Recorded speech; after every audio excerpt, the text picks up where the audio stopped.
I have been on YouTube for a while, and so I have thoughts.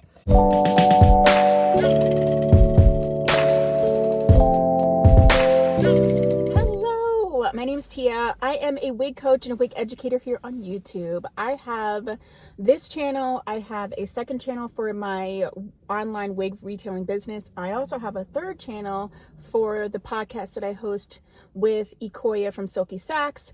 I'll link all that down below. So I just wanted to give you, if you're new here, if you just stumbled on me, the reason that I have thoughts and opinions on this topic is that I have multiple channels and I have been on YouTube for a while. And so I have thoughts. I love all the videos that come out that talk about, just all the positive things about YouTube and why you should do a YouTube channel. And I wholeheartedly agree. I love YouTube, and that's why I'm making this video.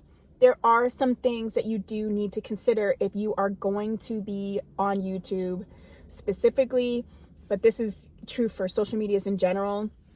So I'm going to go over my top sort of cautions or truths about being a content creator so that you can come in to this scenario eyes wide open, not eyes wide shut, like understanding what you are getting yourself into and maybe setting up some either precautions or expectations ahead of time so that some of this stuff isn't even a big deal for you. So if you want to learn more about that, let's get started. Okay, so I'd say the first thing is that regardless of why you're doing YouTube, if you're trying to grow your channel and trying to get yourself out there, that it is work, side hustle, hobby, whatever. It does take work. It does take effort. And so that is something that I have been talking a lot more about because I think that some people get very frustrated because they have very unrealistic expectations. Do people go viral? Yes, but that is not the norm. There is a lot of opportunity and space available for people on YouTube, but you still have to put in effort to get your stuff out there to make quality content, all of the things. Okay. Other caution I would say is that with social media in general, and you've heard this a lot with like Instagram, Facebook, but YouTube is not immune. The algorithm and the policy changes in YouTube are really important for you to follow and understand, because sometimes it can really affect your channel and it can affect your growth, and sometimes it can even cause you to be either demonetized or it can cause you to have to really rethink some things. So, keep an eye on the news. I don't watch news. I hate the news, like in general of my life, but with YouTube news and things like that, I really try to be understanding and aware of the policy changes.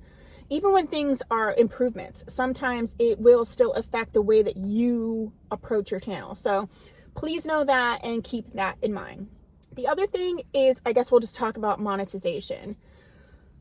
There are tons of ways to make money on YouTube. And first of all, it's okay to want to make money from your channel. I don't know why that became a thing where wanting to make money for something that I literally put 15 to 20 hours of a week into is a horrible thing. I don't like that sentiment.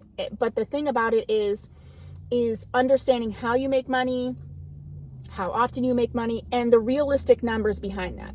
I think when you're looking at these huge YouTubers, you kind of have the idea that you'll get to a certain point and you're going to make all this money. I have a very small channel, but in the grand scheme of things, it's a nice size. It's a growing size, but I still am not anywhere where I would even want or thought I would have been at this size of a channel.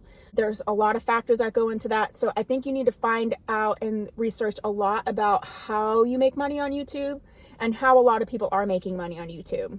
That goes into my next topic. This is a big topic, and I probably will pull this out as a short. No matter what social media, no matter what scenario, but I'm talking specifically on YouTube because that's my main platform. You are the company you keep. And whether you like it, you don't like it, if you are actually trying to grow an audience, if you're trying to keep your sanity, if you are trying to make any type of income, you really need to consider, even from the beginning, who you associate with yourself with.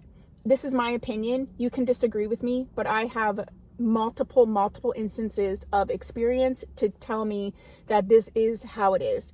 Our world has changed, and sometimes you can't separate the brand from the brand owner. Like if things are going shady with someone, so let's say sponsorship. If someone comes to you with a, not sponsorship, let's just say PR. When you first are doing things, like you'll get PR, and sometimes the opportunities you just want to take every opportunity that comes to you. And I don't blame you for that, especially when you're a smaller channel. You know, people are offering you free stuff and you want to do it. Nothing is free, even PR. I give out PR to my reviewers, but I have an expectation of X, Y, and Z when I do that. So just consider that nothing is free, and, you know, then you're linked to certain companies. That was one reason why I did stop doing reviews for Amazon. That is my own Amazon wig sellers. That's my own issue. If you want a whole video on that, I can do a video on why I stopped taking PR from Amazon wig sellers, because I have a lot of thoughts on that. But I stopped doing that because I was noticing that it wasn't really representative of who I was as a content creator and like what I wanted my audience to be exposed to. That's my own personal choice. Also, who you collab with, who you interact with, who you shout out, who you support, really think about those things. If somebody has sort of a negative reputation, if they're doing mean things to other people in your genre or your community, and you align yourself with that, just understand what that really is going to affect. Because people are going to start being like, well, why are you aligning yourself? You see it a lot with sponsors. Like they had the whole established titles thing, the BetterHelp's controversies. You can look them up on your own. But if you're taking those sponsorships, if you're doing certain collabs, if you're doing those things, you have to be prepared. I'm not saying you can't, but what I'm saying is be prepared that you may get backlash for it, and you may get pushback. And if you're a smaller channel, it can really affect your growth. And sometimes it's like just not worth it. So you have to kind of think about like what your goals are, and anything that you do, any sponsorship, any collab, like does it align with those goals? The other thing I want to talk about is setting realistic standards and boundaries from the beginning. This is something I don't think that I did enough. I definitely do it now, but I didn't do it enough. There's this thing called parasocial relationships. And when we see people, and especially like someone like me, who I try to respond to every single comment, I really get engaged with my doll babies. I do that on purpose to grow a community and grow trust. But at the end of the day, I don't really know these people. They really don't know me. Doll babies, I love you. I'm not talking about specific people that I interact with. You know, if we really know each other, we do.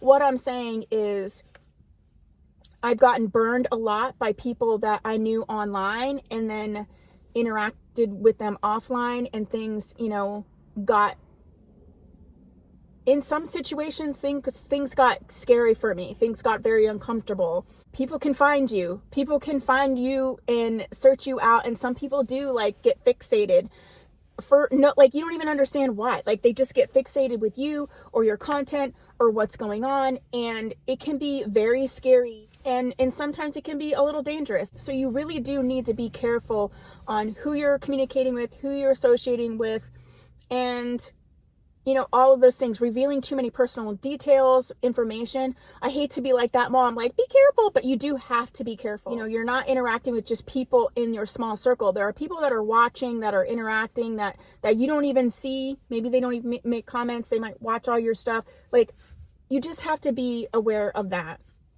And that goes into, sometimes the comments are really mean. If you're going to put yourself out there, I'm not saying, again, not saying you shouldn't do it, but please be prepared. I was prepared to get negative comments. I was not prepared to get negative comments on some of the things that I do get negative comments on.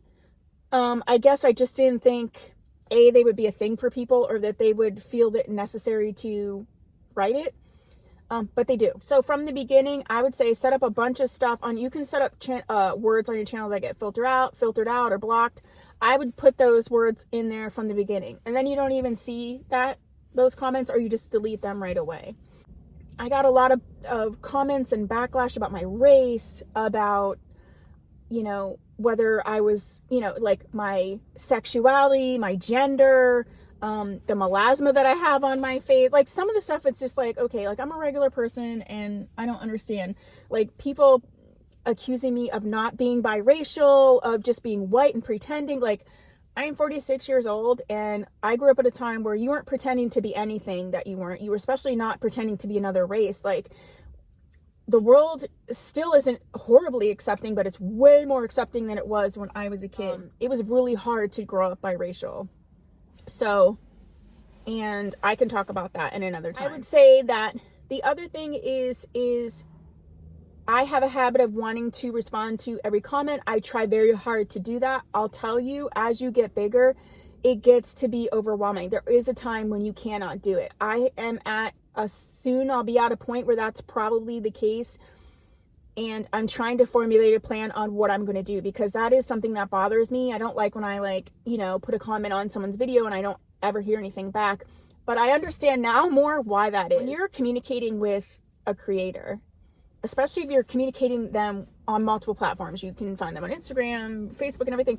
You have to understand that you're one person, and I understand that you're important. Don't think that you're not. At least to me, I can't speak for everybody. My doll babies and the people that comment are so important to me. But I'm one person, and you are one person. But I have hundreds, and I'm not even that big. I have hundreds of people contacting me every day. And so at some point, it's I struggle with that expectation and disappointment, because if I don't get back to someone in time, or I don't get back to someone fast enough for them, or I don't say what they need to say, or I didn't validate them in a way, and it's a lot to put on someone, especially when you're not interacting face to face. They don't know you on the daily. They don't know what you need or don't need. They're doing their best they can. They have you times 100. It's just, again, not a complaint. This is a reality check. And this is a real thing. It can take over, and it can get to the point where if you don't set some boundaries for yourself, if you don't set some expectations from the beginning, it can be really problematic. I think that is all that I wanted to talk about with sort of the truth, the reality, the real when it comes to content. Again, I love YouTube. I love content creation. I have no regrets. I have no plans to stop. But I just want to give people who are new, especially, I get a lot of people who are newer or wanting to start a channel, are I want to do what you do. I'm trying to make more videos to give them a bigger, fuller, real picture from my experience and my point of view. And so, yeah, that's what this is. If you haven't subscribed, please consider doing so. I will put a link down below for a playlist of all of the videos in this sort of topic, so you can watch any of the topics.